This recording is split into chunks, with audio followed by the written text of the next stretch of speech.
everyone, I'm in my cutting room, which is probably one of the few quiet places on our property when I'm filming because my kids don't come in here. And I've been getting a lot of requests on how I'm field planning this year. So I wanted to share the general overview of what I'm doing. But first, these are my goals for the year. So this is what I was trying to achieve. I want to plant cut flowers. Some people think I only grow dahlias. Definitely do not. I grow pretty much everything else under the sun that's a flower. Short on veggies, but I wanted to grow a lot of cut flowers this year.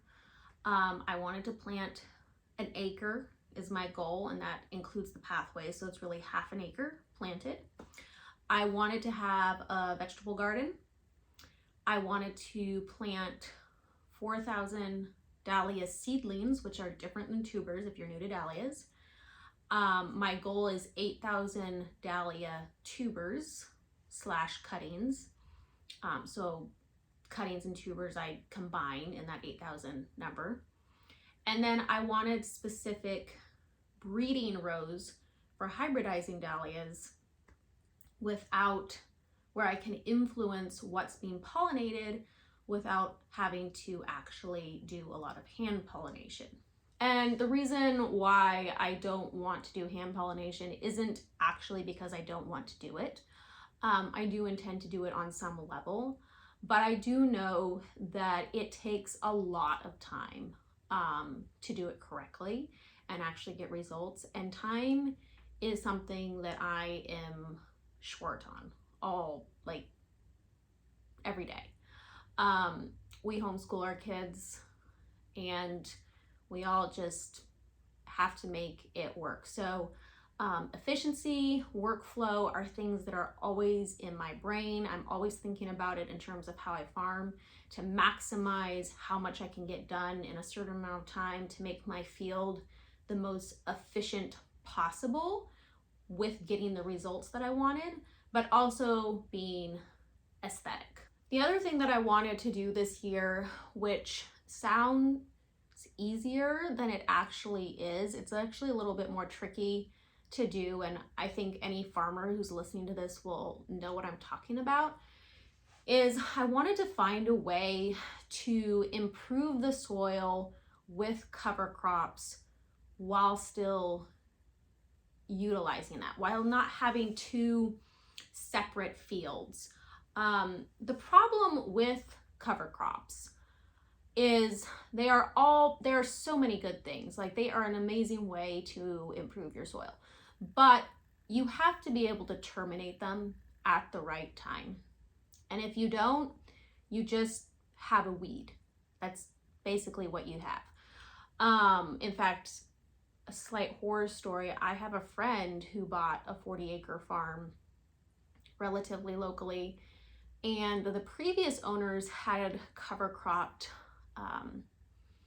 turnips, I believe. Well, they let them go to seed, and now every single year she has acres and acres of these turnips. So cover crops can go bad and make it super annoying to work around. And in our climate especially, so this is not true everywhere, but in our climate, I'm zone 8B, we have a pretty mild climate. It is hard to get ones that will winter kill. Colder climates don't have that issue. All that to say, you can't just underplant a cover crop underneath a crop of flowers. Or if you do, you have to be very careful about the timing, typically, of when you do it, because if you don't time it correctly, you will have your cover crop go to seed and you will have no easy way to terminate that, which, like I said, it gives you a weed problem. So that was another thing that I thought about when planning out my field, because last year, the first part of my field was all of my dahlias. And then the end of it was my dahlia seedlings. Now, I've talked about seedlings before, but essentially, like, brief overview, if you grow dahlia seedlings, you pull out most of them. So I'm planting 4,000 Maybe if I'm lucky, I'll say 400. I expect the number to be a lot lower because I'm very particular about what I want to keep. So 4,000, I mean, you're pulling out 80% of those at least. That's a lot of empty spots in your field. So my goal this year, or what I decided upon, is that I'm switching the order of what I plant. So this year, the dahlia seedlings are going to go first, and then the dahlia tubers, which is what I grow for production to sell, will be after that. As I pull out the dahlia seedlings, I'll time it probably early September, mid-September, and I will sow cover crop on all of the empty spots. Now the cover crop that I'm picking this year primarily, I'll probably play around with a few, is teff. And teff is actually a cereal. It can grow about 18 inches tall. You do have to be careful about how you seed it. It needs to be direct sown. It likes a firm ground when you sow it, but it's very drought tolerant. And here's the thing, it dies at 32 degrees, like completely. The seed does not come back. So the trickiness of sowing it is actually help when it comes to self-seeding. So that's what I'm going to try, but I'm also not going to plant it. I'm going to make sure I plant it so that if that is wrong and it does go to seed and the seeds live, it won't have gone to seed before we get our frost. And then my goal every year is to just keep switching back and forth. So next year I'll do the dahlia tubers first, and I'll do the seedlings second, further down the field. And that way, hopefully, I can keep building up the soil and replenishing it without having to bring in a lot of amendments. I'll let you know if it works. All right, I'm gonna flip the camera around and I am going to show you my field plan. So this field plan is pretty basic. I just taped it up to the door in my cutting room. I didn't color in all the rows because I started doing that and it was gonna take a couple hours, which I don't have. So I'm gonna walk you through how I'm doing it and why. I've divided up my field into 3 sections. And this is kind of how I think about it. So down here, we have cut flowers, veggies, and breeding rows. And I'm gonna go over that in a second. And then the second section is seedlings, dahlia seedlings. And then the last section will be all the tubers, and which is 39 rows. So it keeps going. I ran out of room. And then they're basically divided. So these parts right here and then right up here, we're dividing the field into thirds and giving an extra wide pathway between the sections, just so that we can get a bigger, a bigger piece of equipment down, and we don't have to walk all the way to the end of the field. So for the purpose of this video, every row is 3 feet wide. Every path is 3 feet wide, except for those 2 points where we did a wider path. The rows are 90 feet long, give or take. If you're wondering why they're not 100, just the way our field worked with the space that we had, because if we ever do get a tractor, we wanted to design our field so that we would have plenty of room to maneuver it around the field, and that's why they're 90 feet, not 100 feet. Given that I don't have the time to do a lot of hand pollination, I needed to figure out a way to isolate the rows of dahlias that I wanted to focus on this year. If you're not familiar with the habits of bees, which my field was covered them in this year, so safe to say they're doing a lot of the pollinating. I also have a lot of native insects, but I'm assuming that bees are going to be doing a lot of the pollinating for my dahlias. When things are densely planted, bees tend to go down rows instead of across rows. So I'm using that to my advantage in how I plant my breeding rows with some of the hybridizing goals that I have. So what I'm doing is I am alternating a cut flower or veggie row with a breeding row, which gives me basically 9 feet between breeding rows. Now, is that going to be perfect? You know, are some bees from one row going to end up in another row? Sure, they totally are. But it's close enough that I know that most of what is in one row is going to be pollinated with the other ones in that row, instead of just mass pollination, everything gets mixed up. So I have 7 total rows of cut flowers slash veggies, and I'm not naming all of those out. I can do that in a different video. And then these are my hybridizing rows. So I am interested in water lilies, so I'm gonna have a water lily row. I love gold tip dahlias, so I'm planting a bunch of varieties with those in one row. I have a row of certain Australian and European varieties that I want to cross-pollinate to see what I get. This one I'm calling twirly petals because I think those are super fun. So I have a bunch of varieties that I grew last year and got this year that I want to cross against each other. This probably might be my favorite row. This is like a moody raspberry. This one, maybe I'll share more on this one later, but that one will be a special one. And then a seedling refinement row. I have a seedling that I want to cross with ones that have a better form. So that one's going to go in that row. And as we get into summer and things start blooming, I will definitely do some tours down the specific rows and show you exactly what varieties I'm growing in each and what some of my hopes are for hybridizing. I view hybridizing as a very long game. I'm not in a rush in any way about it, so it's just something that I find very exciting and I look forward to it every year. All right, so then we have a break in the field, and this would actually only be about 6 feet. It says 12, but just pretend that's a 6-foot row.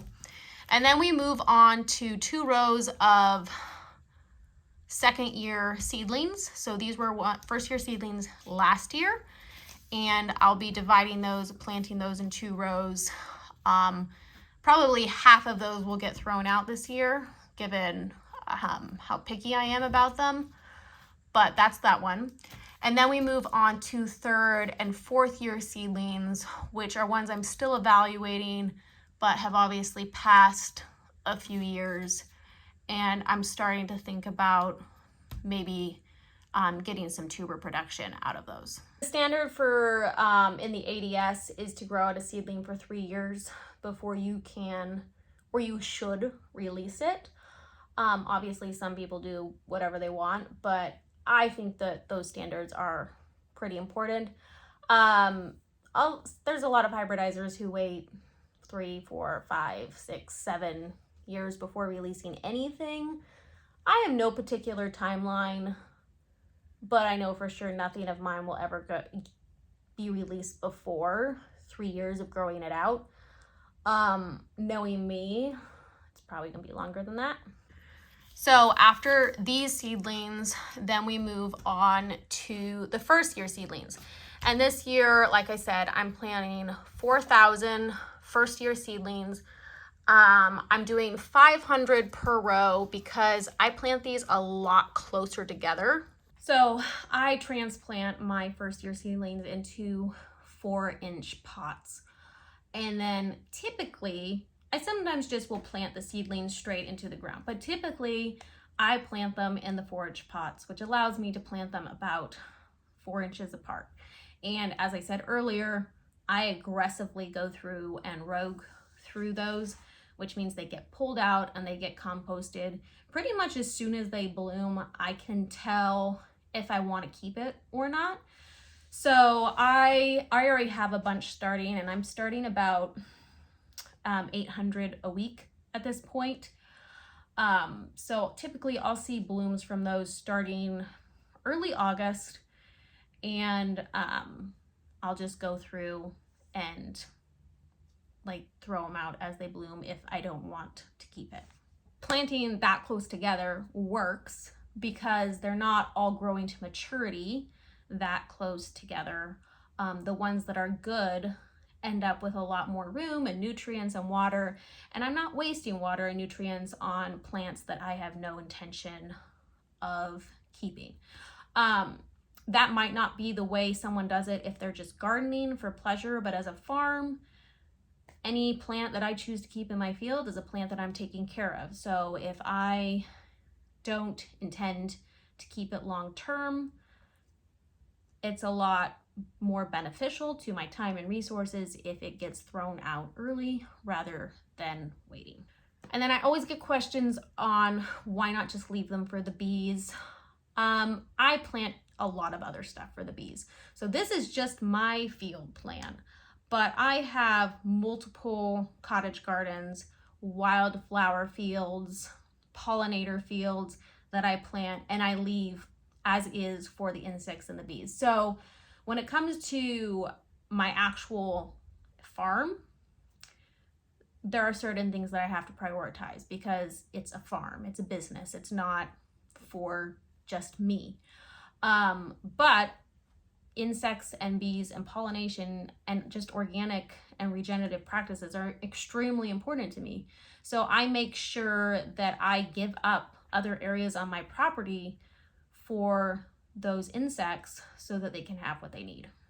The other reason why I don't keep the ones that bloom that I don't want, which basically is because they have bad genetics, like they're not a great flower by objectively speaking, is I don't want insects pollinating them with other dahlias, because then the next generation of seeds that I get are gonna not be that great. So anything with bad genetics by my standards gets tossed. All right, so after those seedlings, we then go on and starting here up to here and then 13 more rows, so it's about 39 rows. The rest of the dahlias will be planted in color order, starting with whites and blushes, moving all the way to darks at the end of the field. And then at the very end of the field, I will be doing 3 to 5 cottage gardens of a smaller size to demonstrate how much you can grow in a small area. And then behind those is the start of my peony field. So that's the overview on paper. Can't really show you how it will play out until things are blooming, but that's kind of how I decided to manage my need for efficiency, separating breeding rows for hybridizing, and still have something that matches the aesthetic that I want this year. And obviously that's a pretty bare bones overview. I can do another one going into the varieties that I'm growing. It would be a long video though. But if you're interested in that, let me know, because I can walk you through what I'm doing. If I went through every dahlia variety though, that would be a long time. I had every intention of keeping my dahlia varieties around 250, and I'm well over 500 this year. Like, I have added in 250 this year. So anyway, that did not happen. That was a plan change. But I don't care. They're gorgeous.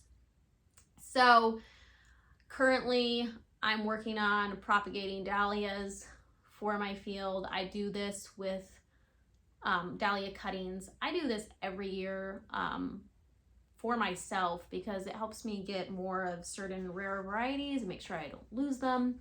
So those will be planted in the field with the tubers as well. These ones behind me are rooted, and then I have a ton over here to my right that are rooting as well. And then once they get established in their 4-inch pots, they're going to go out into a high tunnel that we have. And that was one thing I didn't talk about, are the 2 high tunnels. So real quick, there might be a couple dahlia isolations in each of them, but for the most part, those are cut flowers that I'm growing for seed, and spring flowers, so both. But we're finishing up a 50-foot one from Farmer's Friend. I'll put in a link if you're interested. I love their tunnels. And that is where the few thousand dahlia cuttings that I'm growing are going to go until it's safe to plant, which for me is end of April. So yeah, that's my field plan, or at least the bare bones of it. Let me know if there's anything that you want me to delve in more, or if there's a topic that you're interested in that you'd like to see more of. I will definitely be sharing tours of the field and pretty much every aspect of how we build this farm up. That's what I'd like to use my channel for documenting, because it was seriously just like plain grass when we moved in. So until next time, and thanks for watching.